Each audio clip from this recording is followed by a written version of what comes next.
I played Elden Ring's Ultimate Randomizer and it almost broke me. Enemies, random. Objects, random. Doors and fog gates, also random. Wanna fight Malenius, the tutorial boss? Or search for the freaking Glintstone Academia key for 5 hours? This is your mod. Let's get into it. Alright, so we're in the Chapel of Anticipation and our path as a Tarnished in the Lands Between begins. To beat this challenge I need the following: acquiring 2 great runes, burning the Earth Tree at the Forge of the Giants, finding Maliketh and stealing Destined Death, finding the entrance of the Earth Tree, and finally beating the final boss inside. And buckle up, because we've arrived to our first fog gate, and with that, the randomizer officially begins. And we are in Farum Azula. The latest area in a regular run has now been reconverted in the first area of the game. I made my first steps in the randomizer with the joy of a kid running around in a toy store. But before that, how cool is this as a starting class? The double Nox flowing swords are just gorgeous, and they will give us a good lead. Holy shit, that's so awesome. Not much time passes until I get to the first fog gate, blocking my way to the Dragon Temple lift. So I decide to dive in, and I appear in Lindell, the capital, the Mistborn version of it. Alright, so now I'm in another huge late game area where there is not that much to do actually. I wander around, grab some objects, find some lost graces, and then I make my way to the Queen's bedchamber where, of course, there is another fog gate. We are going to warp a lot around the lands between, aren't we? Right there I didn't know it, but I had chosen the dark side and I was walking through a dangerous path. As I arrived to the underground sewers of the capital, I soon realized that things were about to get rough. Maybe I would even have to face a loathsome dung-eater. Without knowing the depths of the danger I was about to put myself in, I explored the sewers, finding a lot of somber smithing stones, which will be very useful later on, and I also fought a lot of tough enemies. I got lost quite frequently, got absolutely destroyed by a couple of bears, as if I was Leonardo DiCaprio in The Revenant, which I understand why they gave him the Oscar, but come on, it was clear that it was a compensation for the real award-winning performance that was The Wolf of Wall Street. I think I'm getting off the track. Where was I? Oh yeah, cool objects, getting lost in the dark, and getting brutally murdered by 2 bears. I also learned in this underground nightmare that mini-dungeons were not mandatory, and they would only warp between themselves. So that reduced the potentially required gates from 300 to just 118. Cool! After quite some time getting killed in the dark depths of the sewers, I decided to try my luck elsewhere, and so I went back to Farum Azula. But then I ditched the crumbling lands to return to Ashen Lindell and see where I could go from the Colosseum entrance. That led me to the Stormvale Castle Divine Tower, which in turn led me to the Scylla Cave, which in turn led me to the Adlus Plateau, and just like that I got to my first open area of Elden Ring.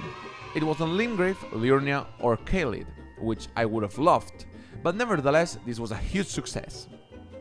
I also got to visit the Round Table Hold, and there I talked to the gang and saw all their curious outfits, but there was no time to waste, so I returned to the Adlus Plateau to be burned to death by a late game dragon, and then I fought the leader of the Black Knife Assassins.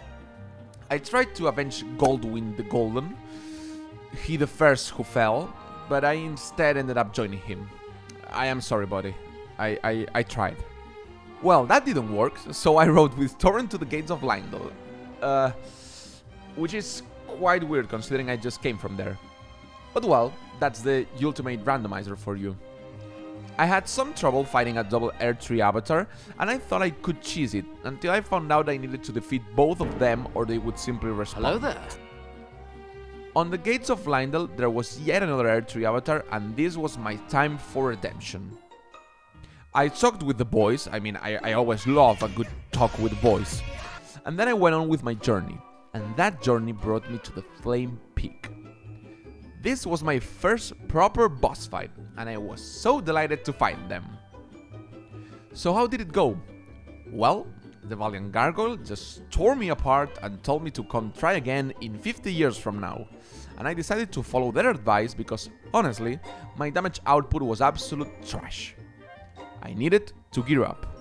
I needed to find some place like Limgrave full of the good, easy stuff.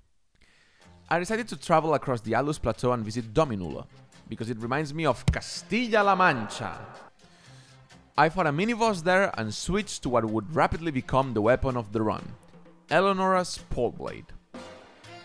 I've been leveling up all this time using big runes that I found here and elsewhere, and now I finally could use it. Oh, I love it. I love it. I already love it. After my visit at Dominula, I tried to reach the Shaded Castle, as there is a fog gate there, but that didn't go so well.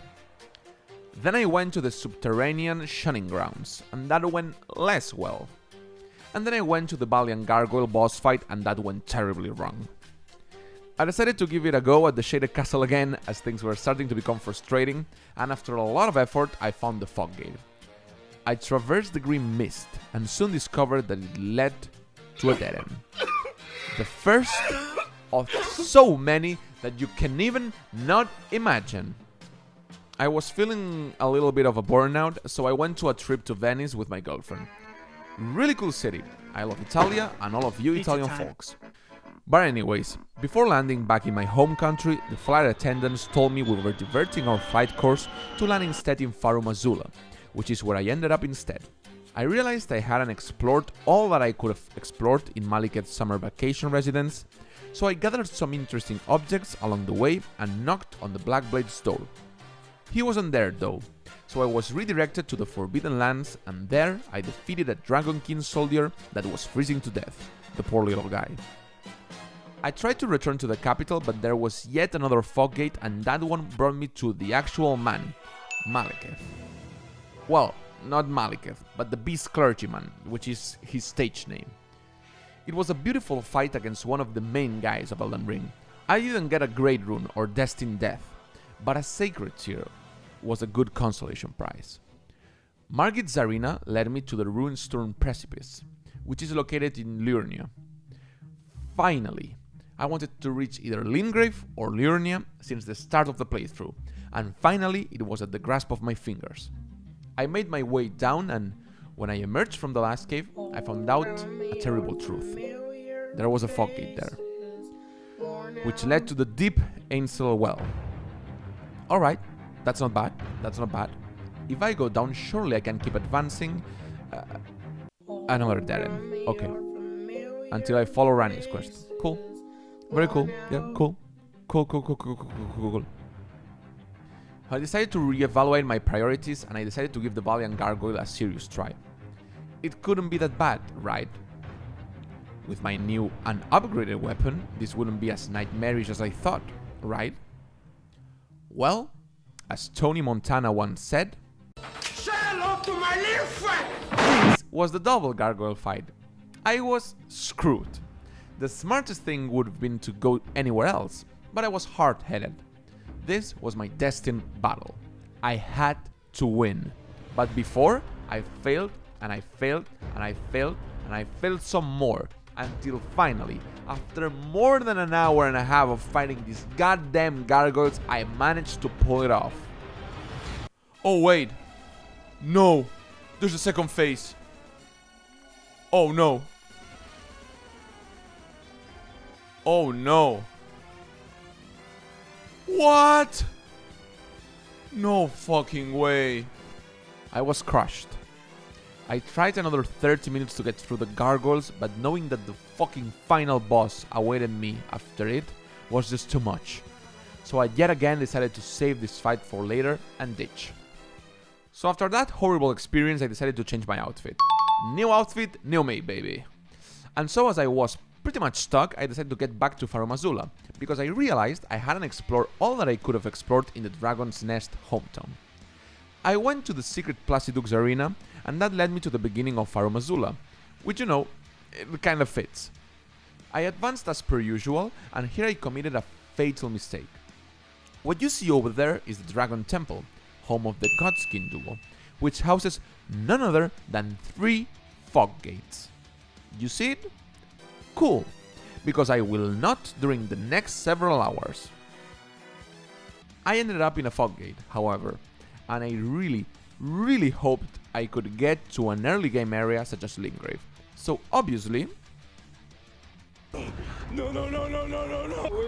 I traversed Mikela's favorite place, watching out to not face his blade, and arrived at Loretta's arena, which actually brought me to the Weeping Peninsula. That's so cool! Finally, an early game area. Too bad it's actually a dead end. I returned to the Helix Tree and I wondered if the run was just not doable. While I was at it, I found the Crimson Medallion and a larval tear. That will surely be convenient when I get to Respec, which I guess it has to be soon, right? Seeing there was no escape, I went to face the duo of gargoyles and the Elden Beast head-on. And once again, I died and I died and I died in a never-ending nightmare of a fight until I almost got it at some point, but then I couldn't even get close again. If I have to be honest, I considered scrapping this video and moving on to something else. But there's just something to these games, man. Dark Souls, Bloodborne, Sekiro, Shadows Die Twice, Elden Ring. Miyazaki has made astonishing and beautiful worlds that just feel so alive, so daring, so mysterious that how could I let it all crumble when I faced the slightest inconvenience? I needed to get good. I needed to summon my courage. Or I need to find out that you can cheese the gargoyles by using the enormous fire giant arena. That could also work. Anyways, I'll take my chance to say that the Elden Beast fight feels so good on torrent. Oh my god, From Software, it is so clear that you made this to be done with your phantom horse, but chicken out at the last second, you cowards. Come on, come on! Yes! Oh my god, we did it! Oh my god! That was so hard. Holy. Alright. After slaying God, just like in your typical JRPG story about a group of Japanese teens, I went up to the Forge of the Giants and I burnt up the Earth Tree, committing a cardinal sin and opposing the Golden Order. But I have already slayed God, so you know what, who cares? I am sure that nothing will go wrong and I will soon complete the other objectives. Just you wait. Thank you so much for reaching the end of the video. This challenge has taken so much to make that I really appreciate it for you to subscribe and leave a kind comment.